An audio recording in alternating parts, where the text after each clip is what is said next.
हमारी भारत सरकार ने एक और नया काम किया है और वो काम क्या, एमजी नरेगा को बंद करके उसकी जगह पे बीबीजी रामजी योजना चालू की गई है।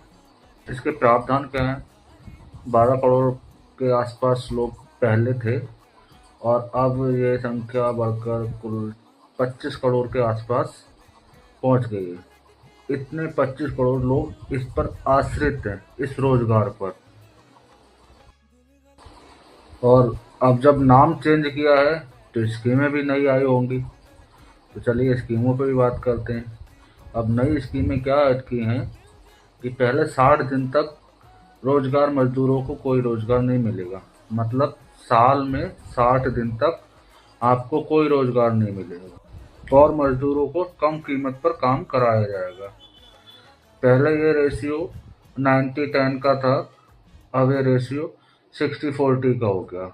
इसका मतलब कि पहले 90% रोजगार सेंट्रल गवर्नमेंट प्रोवाइड कराती थी और 10% रोजगार स्टेट गवर्नमेंट करवाती थी। अब इसको भी चेंज कर दिया गया है। अब इसका रेशियो कर दिया गया है 60-40, मतलब 60% रोजगार जो है वो सेंट्रल गवर्नमेंट प्रोवाइड कराएगी और 40% जो रोजगार है वो स्टेट गवर्नमेंट प्रोवाइड कराएगी। अब इसका रोजगार पर क्या बड़ा प्रभाव पड़ेगा? इसका प्रभाव ये पड़ेगा कि पहले 90% रोजगार सेंट्रल गवर्नमेंट के पास था, 10% रोजगार स्टेट गवर्नमेंट के पास था। जो 10% भी वो सही से प्रोवाइड नहीं करा पा रहे थे। तो 90% रोजगार था गवर्नमेंट सेंट्रल के पास, तो सेंट्रल गवर्नमेंट से ही रोजगार मजदूरों को मिल रहा था। अभी क्या होगा, 60% सेंट्रल गवर्नमेंट के पास है, 40% स्टेट गवर्नमेंट। और जब 40% रोजगार स्टेट गवर्नमेंट के हाथ में आया है तो ऐसे में 40% रोजगार देने से स्टेटमेंट कतराएगी, क्योंकि जब 90-10 का था तो 10% रोजगार गवर्नमेंट नहीं प्रोवाइड करा पा रही थी, तो 40% रोजगार स्टेट गवर्नमेंट कैसे प्रोवाइड कराएगी? और वहीं पे होगा क्या इसका मतलब क्या निकलेगा? इसका वही निकलेगा कि आगे चल के रोजगार बंद हो जाएगा। और ये जो रोजगार बंद होगा वो क्यों होगा? वो रोजगार क्योंकि 40% स्टेट गवर्नमेंट के हाथ में आ गया, 60% सेंट्रल गवर्नमेंट।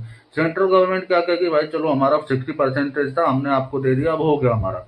अब 40% जो स्टेट गवर्नमेंट के हाथ का, अब वो देना चाहिए। उससे क्या हो रहा है, मजदूरों का जो रोजगार मिलना चाहिए वो रोजगार नहीं मिल पाएगा और क्या होगा, आगे चल के ये बंद हो जाएगी योजना। और ये इसमें से एमजी नरेगा से महात्मा गांधी का नाम नहीं निकाला गया है, इसमें बीबीजी राम जी के नाम पर मजदूरों से उनके हक का रोजगार छीना गया है।